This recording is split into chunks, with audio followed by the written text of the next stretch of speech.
Welcome to WagerTalk TV. I am Kelly Stewart, joined today by Dave Koken at Dave Koken on Twitter, and Tony Finn at WagerTalk on Twitter. And apparently, as Director of Media Relations, I need to start enforcing a dress code here because I don't know what is on Tony's shirt. It's frigid in the desert, so I had to wear something heartwarming. Boy. Something that warms my heart. I hadn't noticed that. Are you guys going to get into a fight? No, but I'm just laughing because they actually think Les Miles is going to save their football program. All right, let's get into it. What football program? Go ahead. What football program? Even better. They cut some spreads this year, at least.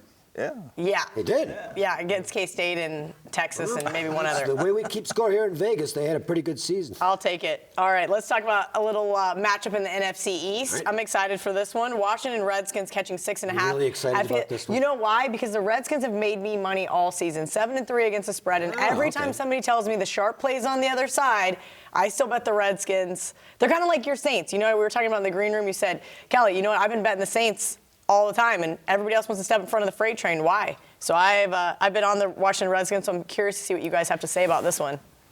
This is fun. It is a fascinating game because that division is a dumpster fire. It's just it goes from one week to the next. Well, this team's in the driver's seat.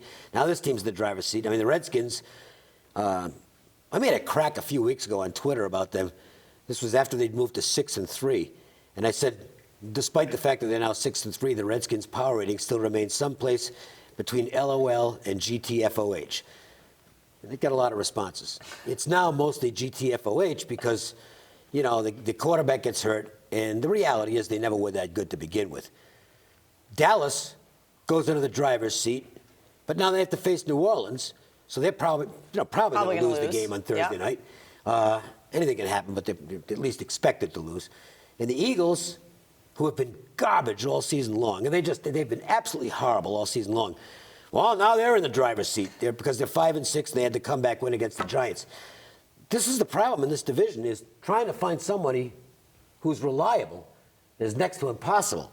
So it's one of those situations where I look at it and say, you know, if I got to bet, I think I'm going to take the points because every game's a toss-up in this division.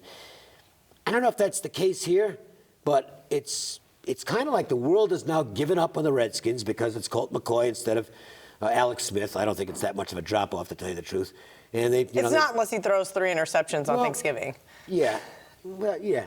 But yeah, it's just, I don't see it as maybe 1 or 2 points. That's about all as far as the power rating goes.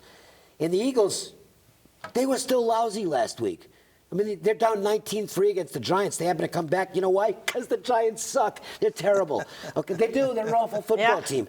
I'm not laying points with Philadelphia. I am not buying into any of the hype that's coming out of last week's game. Anytime you've tried to lay points with Philadelphia this year, it's basically been a loser, minus, the first game against the Falcons. Correct. I think that's the only time I've laid points with Philadelphia this year. Tony, I'm interested to hear your thoughts on this one. I know you guys have an extensive spreadsheet.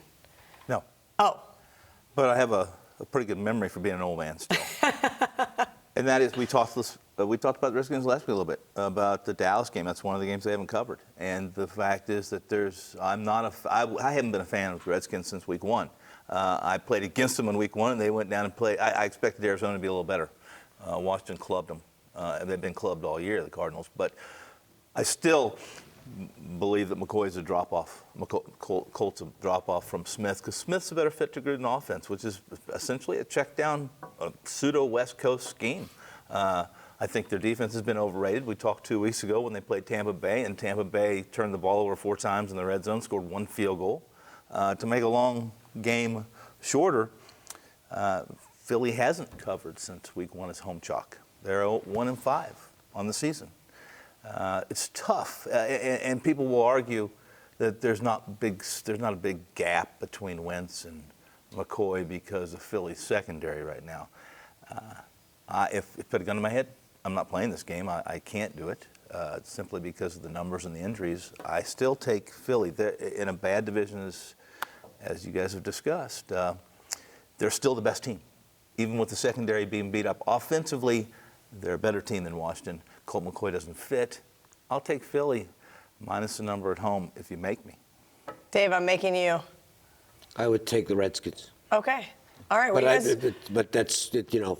it's a I limp get wristed it. call. This is a really tight game. It's probably going to be land on 6, land on 7. I see it being one of those, and hopefully you get to be on the right side of it. Guys, Tuesday is always $2 Tuesdays, and you get the hottest handicapper at WagerTalk's Best Bet for just $2.